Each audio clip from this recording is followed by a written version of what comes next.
الحمدللہ نحمده ونستعینه ونستغفره ونؤمن به ونتوکل علیہ ونعوذ باللہ من شرور انفسنا ومن سیئات اعمالنا من يهده الله فلا مضل له ومن يضلله فلا هادي له وأشهد أن لا إله إلا الله وحده لا شريك له وأشهد أن سيدنا وسندنا ومولانا محمدا عبده ورسوله اما بعد اعوذ باللہ من الشیطان الرجیم بسم اللہ الرحمن الرحیم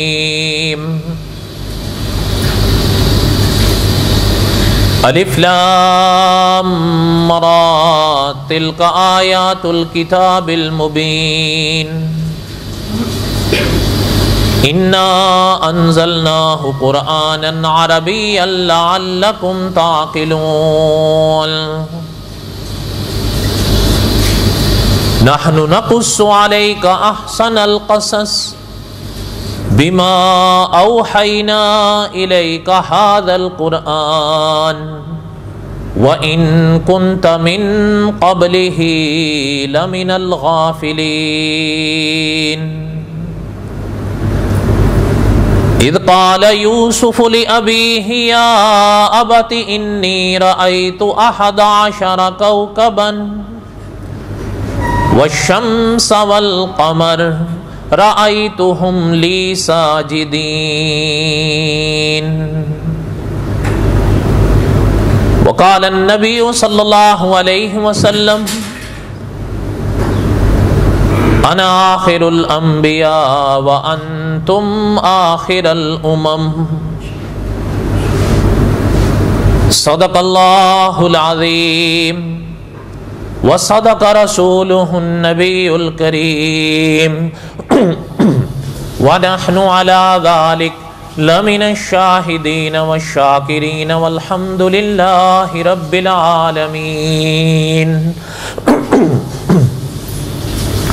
اللهم صل على محمد وعلى آل محمد كما صليت على إبراهيم وعلى آل إبراهيم إنك حميد مجيد اللهم بارك على محمد وعلى آل محمد كما باركت على إبراهيم وعلى آل إبراهيم إنك حميد مجيد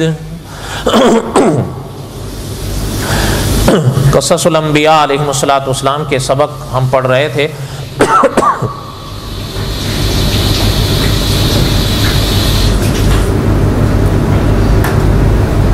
زوال آج کل چونکہ دیر سے ڈھلتا ہے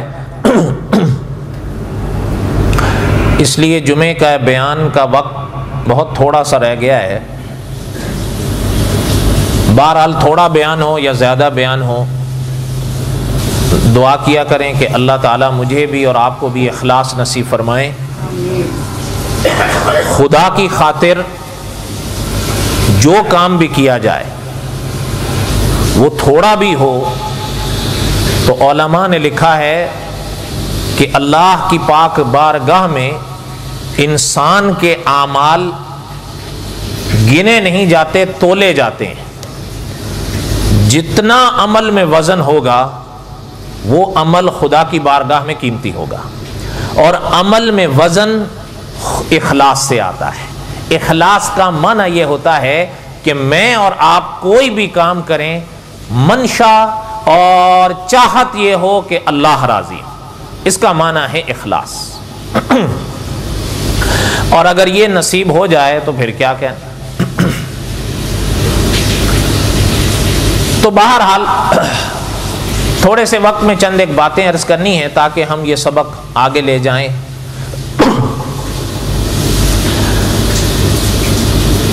گزشتہ جمعہ ہم یہاں تک پڑھ پائے تھے حضرت یوسف علیہ السلام کے واقعے کو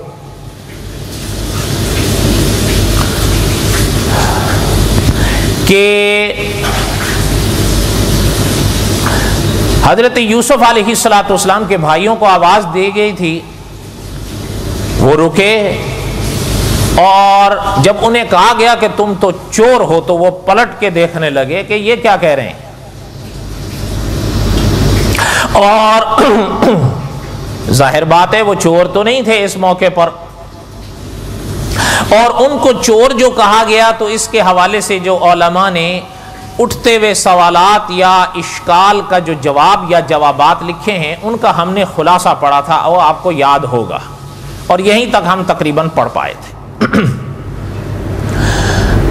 اب اللہ ذو الجلال والاکرام نے قرآن پاک میں جہاں اس واقعے کو بیان فرمایا، بڑی عجیب و غریب باتیں ہیں، اور میں نے گزشتہ جمعے میں بھی اور اس واقعے کے ابتدا میں بھی عرض کیا تھا کہ یہ احسن القصص ہے، کہ قرآن پاک میں اللہ نے اس واقعے کو احسن القصص فرمایا۔ قالوا تاللہ لقد علمتم ما جئنا لنفسد فی الارض۔ اب جب ان کو چور کہا گیا نا تو انہوں نے پلٹ کے دیکھا، یہ کیا کہہ رہے ہیں، اور جب پلٹ کر دیکھا تو وہ کہنے لگے کہ کیا کہہ رہے ہو، اللہ کی قسم ہے ہم نے کوئی ایسی کہا، تم جانتے ہو کہ ہم کوئی فسادی تھوڑے ہیں، نہ ہم یہاں فساد کرنے آئے، وما کننا سارقین، اور نہ ہی ہم کوئی چور ہیں، یہ کیا کہہ رہے ہو تم۔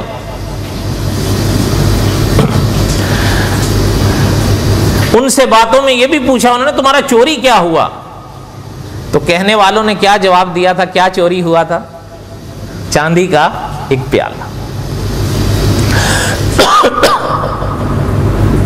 وہ کہنے لگے کہ ہم تو کوئی چور نہیں ہیں، نہ فسادی ہیں، ہم تمہارے ملک میں اس لیے تھوڑے آئے ہیں۔ اچھا، وہ جو دوسرے طرف تھے نا جنہوں نے یہ آواز دی تھی، ان کا جو جواب سنا کہ یہ کہنے لگے ہم نہ کوئی فسادی ہیں نہ کوئی چور ہیں،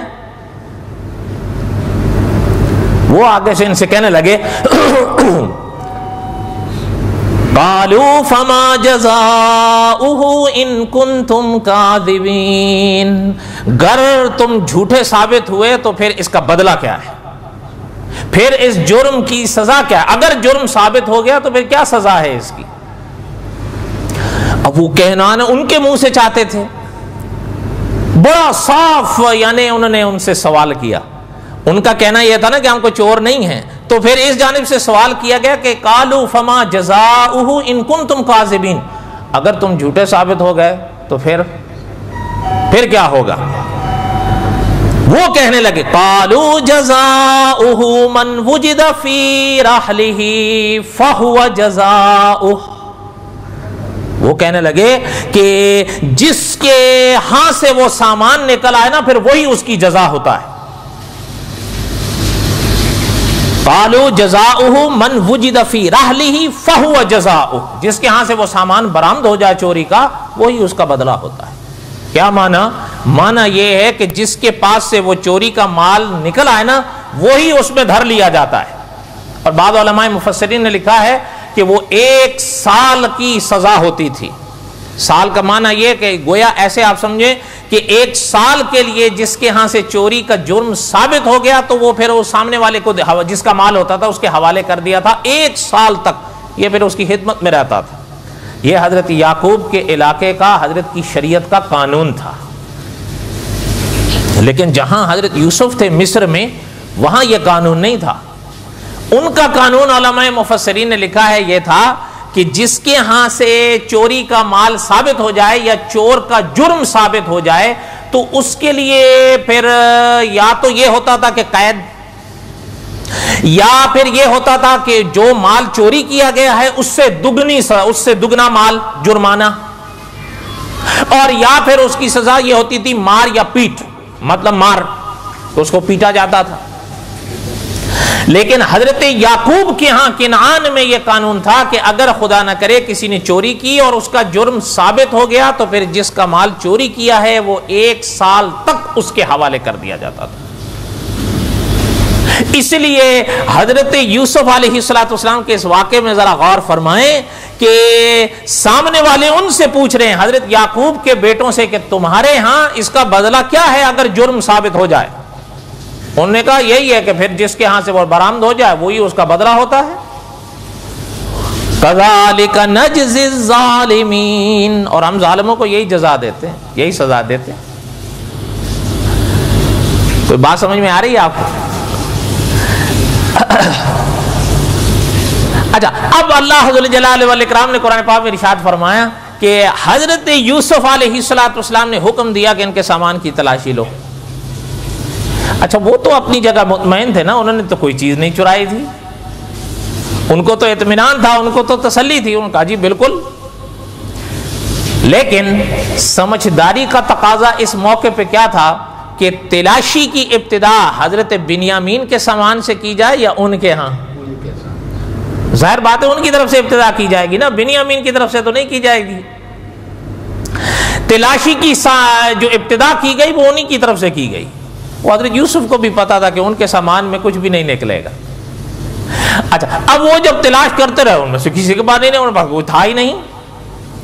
لیکن حضرت بنیامین کے تو سامان میں وہ پیالہ خود رکھا گیا تھا.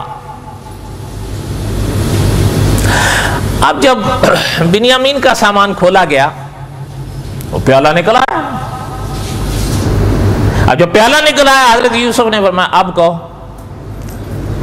اب کیا کہتے ہو؟ علماء مفسرین نے لکھا ہے کہ وہ لال پیلے ہو گئے بنیامین کی طرف. وہ تو ویسے بھی خیر گرم گرم تھے اس کی طرف. جب یہ ہوئے تو وہ اور لال پیلے ہو گئے. کہا ہماری ناک کٹوا دی تم نے، منہ کالا کرا دیا، یہ کیا کیے ہو تم؟ اب بہرحال یہ تو آپ کو یاد ہوگا جب ہمیں ابتدا میں ہم نے پڑھا تھا جناب بنیامین اپنے ان بھائیوں کے ساتھ واپس جانا چاہتے تھے؟ نہیں چاہتے تھے. وہ بھی تو چاہتے تھے کہ حضرت یوسف کے ہاں ہی رہ جاؤں. ان کو تو ابھی تک نہیں پتا تھا کہ عزیز کون ہے، وہ پہچان ہی نہیں پا رہے تھے. اس لیے کہ ان کے تو وہم و گمان میں بھی نہیں تھا کہ یہ ہمارے ہی بھائی ہیں. وہ تو بھول بھال گئے کہ بھئی ہم نے تو ڈال دیا، قصہ ختم شد. اس حوالے سے ان کے تو کہیں وہم و گمان میں بھی نہیں آ سکتا تھا کہ یہ وہ ہیں. اتنا تو یاد تھا کہ ہم نے ان کے ساتھ کیا کیا، کنویں میں پھینکا، بعد میں قافلے کے ہاتھوں بیچ دیا، قصہ ختم شد. ان کے تو کہیں خیال میں یہ نہیں آ سکتا تھا کہ یہ اپنے ہی بھائی ہیں. اچھا، اب جب وہ پیالہ نکلا حضرت یوسف نے فرمایا اب کہو. اللہ ذو الجلال والاکرام نے اس موقع پر قرآن پاک میں بڑی عجیب بات ارشاد فرمایا کذالک کدنا لیوسف، ہم نے یہ تدبیر یوسف کے لیے کی تھی. اب دیکھیں یاد ہوگا پیچھے گزشتہ جمعہ ہم نے کئی چیزیں پڑھی تھی کہ یہاں پر کئی طرح کے سوالات اٹھے ہیں کہ ان کے لیے چور کا لفظ استعمال کرنا یا ان پر الزام لگانا، یہ سب وہ سب اس طرح کی باتیں، تمام باتوں کا یہ محققانہ فیصلہ ہے. اکابر نے اس پر مکتی مکا دی ہے کہ اللہ کا جب فرمان آ گیا کہ کذالک کدنا لیوسف، یہ ہم نے یوسف کو سکھایا تھا. اچھا، میں آپ سے پوچھتا ہوں جب اللہ تعالیٰ کسی بات کی اجازت دے دیں تو پھر وہ بات جائز یا ناجائز والا سوال لے کے بیٹھتی ہے؟ بولو، پھر تو بات ہی ختم ہو گئی. جب اللہ تعالیٰ کی طرف سے اجازت ہو گئی تو پھر کیا گناہ اور کیا یہ بات اور وہ بات. اسی لیے اپنا مفتی شفیع صاحب رحمۃ اللہ علیہ نے جو جوابات ہم نے بھی پڑھے گزشتہ، آخر میں حضرت نے لکھا ہے کہ دیکھیں پہلی بات تو یہی ہے کہ اگر ہم یہ تھوڑی دیر کے لیے مان لینا کہ حضرت یوسف کے کہنے پر نہیں، ان لوگوں نے اپنی طرف سے ان کو چور کہا تھا، حضرت نے تو اس جواب کے ساتھ اتفاق ہی نہیں کیا. اس کا کچھ اشارہ ہم نے شاید گزشتہ جمعہ پڑھا بھی تھا. میں یہ تو خیر بہرحال نہیں بات بنتی.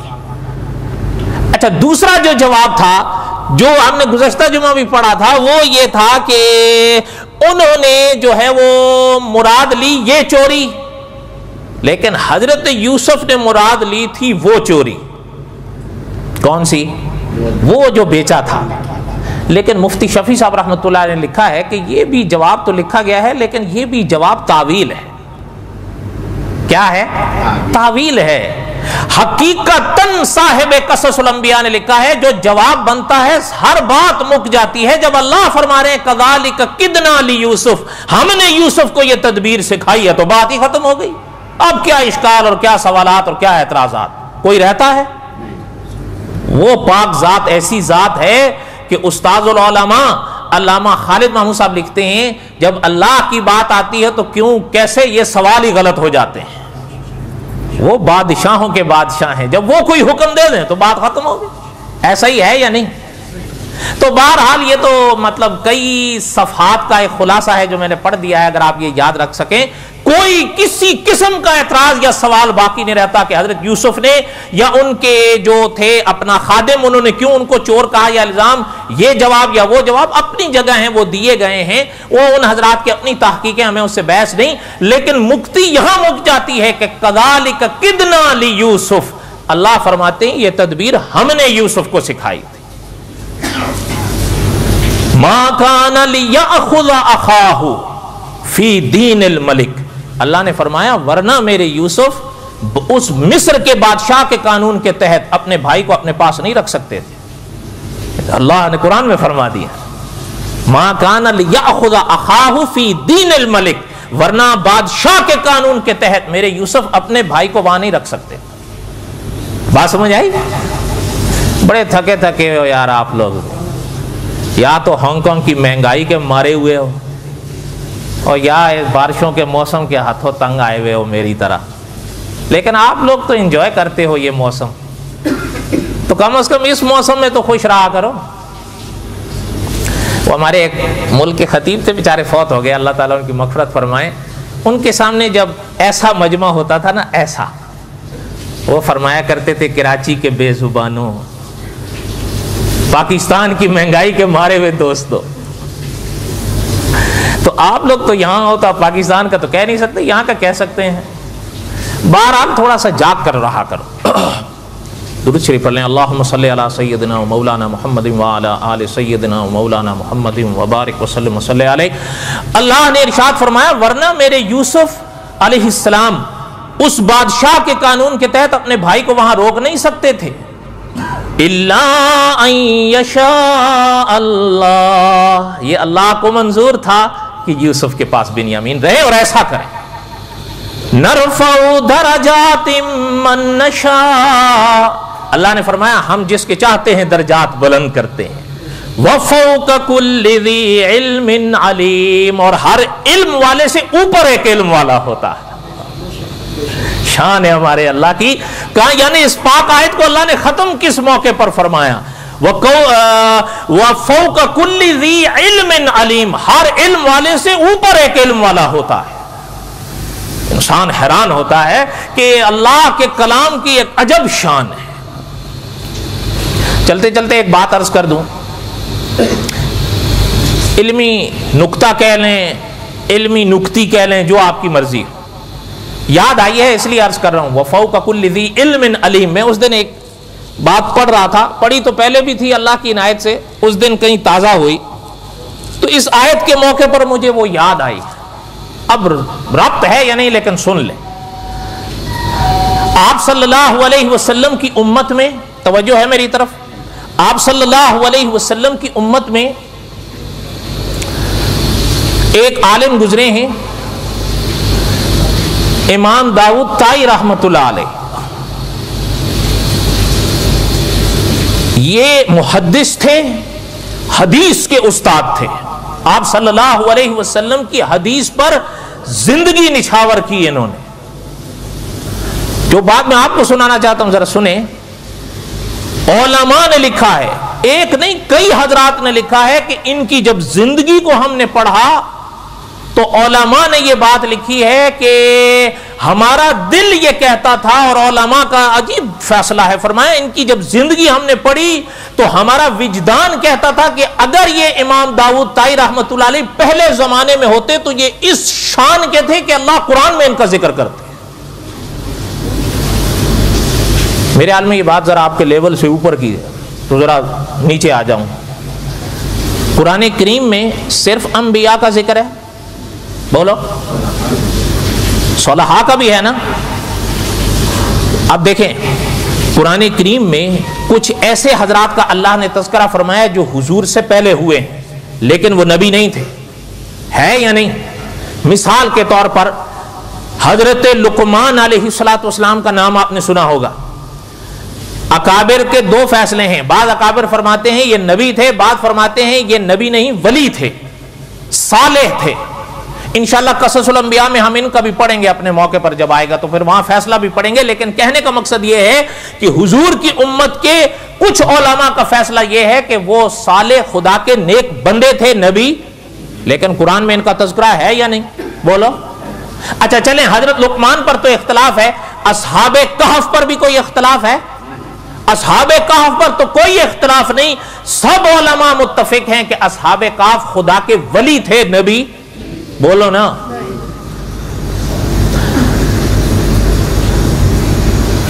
اچھا لیکن قرآن کریم میں اصحاب کہف کا واقعہ ہے یا نہیں؟ بولو۔ یہ ان کی شان تھی نا کہ اس شان سے انہوں نے اپنی زندگی گزاری ہے کہ اللہ نے قرآن میں ان کا ذکر فرمایا۔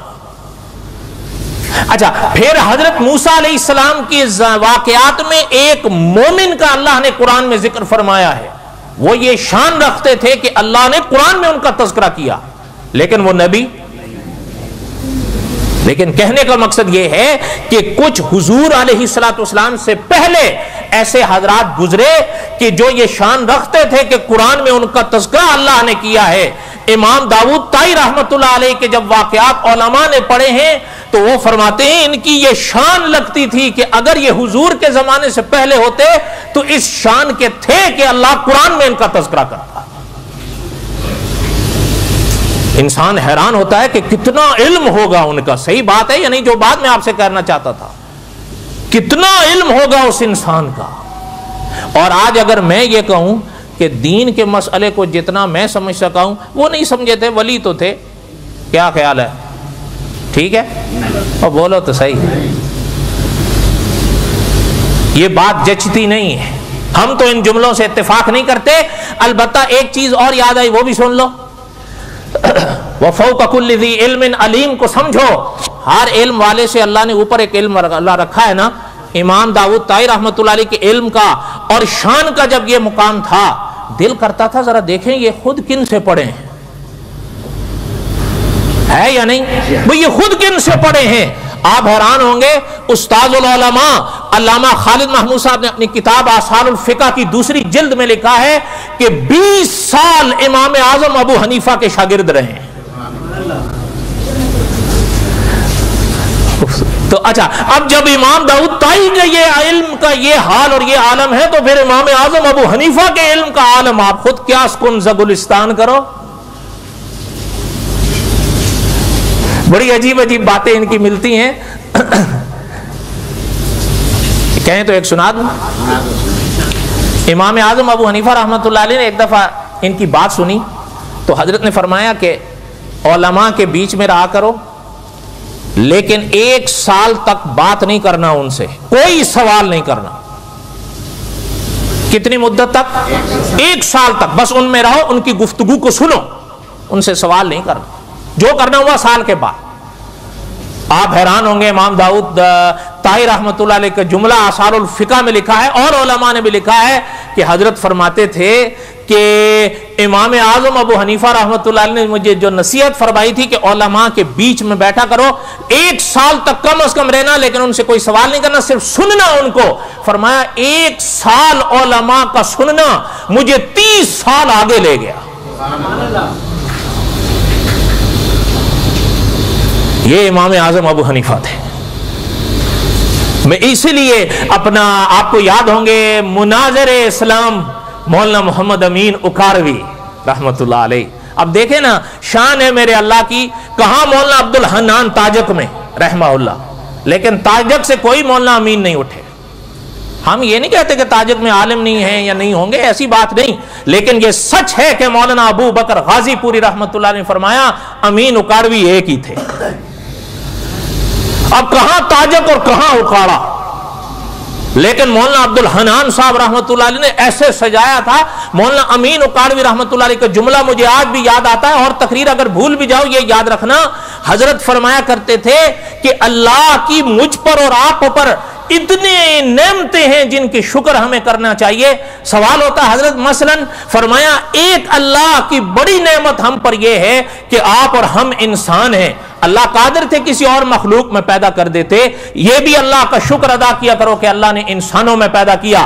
پھر دوسری بات حضرت فرماتے تھے ایک اور بہت بڑی نعمت ہے اللہ کی جس کا کوئی شمار و حساب نہیں کہ اللہ نے مسلمان پیدا کیا. فرمایا تیسری ایک اور نعمت ہے کہ مسلمان کے ساتھ ساتھ اللہ نے حضور کا امتی پیدا کیا, ورنہ اللہ قادر تھے پہلے پیدا کر دیتے. اور فرمایا اللہ کا شکر ہے اس پر بھی, اللہ کی بہت بڑی نعمت ہے کہ اللہ نے مسلمان ہونے کے ساتھ ساتھ اہل سنت و جماعت میں پیدا کیا. اور فرمایا اہل سنت و جماعت میں پیدا کرنے کے ساتھ ساتھ یہ بھی اللہ کی بہت بڑی نعمت ہے کہ اللہ نے حنفیوں میں پیدا کیا. اب ہم نہیں جانے تو ایک الگ بات. تو بہرحال یہ تو ایک علمی بات آئی, آپ اس کو نکتہ کہیں یا نکتی کہیں جو بھی کہیں, ایک یادگار تھی میں نے ذکر کر دی, ناراض تو نہیں ہے. وَفَوْقَ كُلِّ ذِي عِلْمٍ عَلِيمٍ, اللہ نے فرمایا ہر ایک علم والے سے اوپر ہم نے ایک علم والا رکھا ہے. اس کی تفسیر انشاءاللہ ہم آگے مزید پڑھیں گے جب حضرت خضر کے واقعات میں آئیں گے علیہ السلام. خیر, حضرت یوسف علیہ السلام کے واقعے کو سنیں. اللہ نے فرمایا کہ اس طرح ہم نے یوسف کو یہ تدبیر سکھائی. اچھا, بعض علماء نے لکھا ہے جب بات یہاں تک پہنچی نا, اب تو کنعانی قانون کے تحت تو فیصلہ ہو گیا تھا کہ بنیامین کن کے پاس رہیں گے. تو بعض علماء مفسرین نے لکھا ہے کہ وہ جو دوسرے بھائی تھے نا ان میں ایک بڑا ذرا ان کی طرح زور آور قد آور وہ تھوڑا الجھنے لگا, تو آگے حضرت یوسف تھے تو ذرا سامنے ہوا تو خود ہی دب گیا. اب پیغمبر کا روب تو پھر ایسا آپ سمجھ سکتے ہیں, وہ پیچھے ہو گیا. اچھا سمجھ گیا وہ بھی کہ یہاں طاقت نہیں چلے گی, طاقت نہیں چلی, اب خوشامد پر آ گیا. جیسے آج صبح ہی کل صبح کا واقعہ ہے, مکی صاحب کے درس میں سن رہا تھا, ان کے آج کل درس جیسے ہی ہوتے ہیں تو رات کو ہی آ جاتے ہیں. تو آپ کو پتا ہے حرم میں ان سے سوالات کیے جاتے ہیں نا, تو ایک صاحب نے ان سے سوال کیا کہ جی میں غصے میں تھا, اپنی بیوی کو طلاق دے بیٹھا ہوں. تو حضرت نے فرمایا کہ بھئی یہ تو مانا ہوا قاعدہ ہے کہ طلاق جب بھی کوئی دے گا تو غصے میں دے گا. آج تک کبھی ہمیں تو تجربہ نہیں کہ کسی کو اپنی بیوی پہ نہایت پیار آ رہا اور اس کے بدلے میں طلاق دے دی ہو. ایک بات. دوسری بات حضرت نے فرمایا کہ غصہ بھی بڑا سیانا ہے, جو بات آپ کو سنانا, فرمایا غصہ بھی بڑا سیانا ہے, جب بھی آتا ہے اپنے سے کمزور پہ آتا ہے, اوپر والے پہ نہیں آتا. ایسا ہی ہے یا نہیں؟ تو بہرحال یہ تو خیر ایک لطیفہ تھا. مکی صاحب کے سوالات اور جوابات کے تو کیا کیا, بلکہ ہم نے تو اپنے اساتذہ سے سنا ہے کہ جب مکی صاحب کوئی سوال پڑھ کے جواب دیتے ہیں, ہمارا وجدان کہتا ہے کہ اس شخص کو خدا کے کسی نیک بندے کی دعا ہے. بہرحال حضرت یوسف علیہ السلام کے سامنے وہ بھائی تھوڑا سا آگے ہونے لگا, لیکن آگے پیغمبر تھے, ان کا روب اب خود ہی دب گیا.